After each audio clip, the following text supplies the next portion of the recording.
Bertrand Bossard, je suis un artiste associé ici au Palais. Qu'est-ce qu'un artiste associé? C'est quelqu'un qu'on accompagne dans la durée, c'est encore pendant un an, puisqu'on va continuer jusqu'à la fin 2017. La visite des guidés, c'est une visite qui, dès le début, raconte qu'elle est décalée. Le déguidé explique qu'elle est décalée. Et que dans tous les poncifs d'une visite habituelle, qui sont, on a des règles, on suit un guide, on passe de lieu en lieu pour attendre des explications, sont un peu bousculées pour mettre en avant les informations de la visite. Donc je décape la plupart des choses qu'on fait dans une visite en les bousculant pour que la visite soit encore plus efficace. Par exemple, certains lieux dans les visites n'ont aucun intérêt, donc pour ne pas perdre de temps, on les traverse en courant pour être encore plus rapide. Voilà. Et ça permet de donner une rythmique à la visite, de jouer sur les rythmes qui réveillent le spectateur. Je ne dis pas le visiteur parce que la visite c'est un spectacle où il y a des accidents et je me sers des accidents pour enrichir la visite. Et la visite est aussi un spectacle en elle-même pour les gens du lieu visité. Voilà. C'est un groupe de visite, d'habitude il est passif, là on est actif. Ne bougez pas, quand on fait une visite déguidée avec moi, on devient un petit peu artiste associé par procuration au Palais de la Porte Dorée. Et on devient un peu comme moi, on aime bien se faire remarquer. On aime bien se faire remarquer en chantant. Ah, j'adore chanter. Vas-y.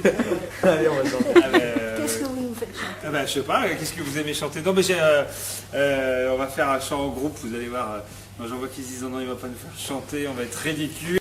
Tiens, pour vous aider, on va faire un geste théâtral, oui, qui va vous faire perdre le sens du ridicule. Mettez tous vos doigts comme ça, allez-y. Vous inspirez profondément. Et vous soufflez et vous perdez le sens du ridicule. Voilà, très bien, allez-y. Oui, on voit très bien que vous perdez. C'est super. Allez, continue. J'aime l'ail et moi l'oignon, et moi l'oignon, et moi l'oignon, j'aime le Marie-Madeleine, j'aime Marie-Madeleine, j'aime Marie-Madeleine, j'aime Marie-Madeleine, j'aime le Marie-Madeleine, j'aime et moi l'oignon, et moi l'oignon, et moi l'oignon, et moi l'oignon. Là, on est parti pour aller se déguiser. Là, on part. Suivez-moi, s'il vous plaît, on va deux par deux épaule contre épaule, voilà, deux par deux épaule contre épaule à peu près, oui. Ça va être la première course de la visite des guidés, petite course, tranquille, vous inquiétez pas, je ne veux pas de claquage, si ça transpire un petit peu comme monsieur sous les bras, c'est normal, c'est la pompe cardiaque qui va se mettre en marche, mais la sueur c'est normal, c'est naturel. On va se mettre petite course, je ne sais pas de petite foulée. S'il vous plaît, allez on y va, petite foulée à papa. On s'écarte, s'il vous plaît, bonjour à tous, bonjour à tous, c'est la visite. Le périphérique est là, donc on sait pourtant que le périphérique délimite Paris. Et pendant très longtemps on a été dans un no man's land, on n'était pas à Paris, et on était quand même à Paris.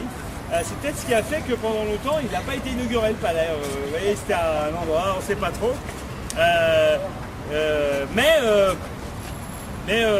ça n'a pas empêché la ville de Paris de valoriser, comme vient de le dire monsieur, les terrains qui l'intéressaient, puisque on a vendu le petit terrain qui est ici à un consortium allemand pour construire un hôtel de 400 chambres qui est en train de monter au-dessus du palais. Emballé et qui a moins de 500 mètres.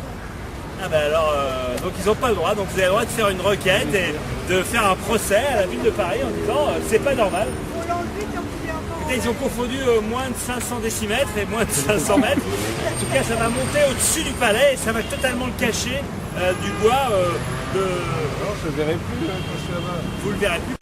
Je vous demande d'applaudir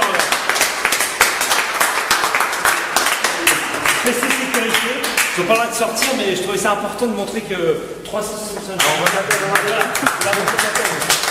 365 jours par an, les mecs travaillent, ils sont là, quoi qu'il se passe, même s'il ne se passe rien dans le palais, ils sont obligés de garder la maison. Donc ça me semblait intéressant de les mettre en valeur. C'est une visite politique un peu quand même. Il y a une notion sociologie qui est très intéressante, que j'aime beaucoup, c'est l'aventurier et l'aventureux. L'aventurier, c'est très facile. Être un aventurier, c'est partir à l'aventure, mais on sait qu'on va revenir. Souvent couronné de gloire, parce qu'on a fait une aventure. L'aventureux, c'est celui qui ne va pas revenir. Et l'immigré, souvent, c'est un aventureux qui sait qu'il abandonne et qui ne rentrera jamais. Et vous avez un minéral, un végétal, un animal qui ensemble travaillent à créer de la symbiose et de la beauté. C'est ça le musée national de l'histoire de l'immigration. L'immigration, c'est s'enrichir de nos différences. S'enrichir de nos différences, c'est exactement ça. Tout est là derrière moi. Je vous laisse contempler l'intelligence animale. Si on pouvait s'en inspirer, ce serait vraiment bien.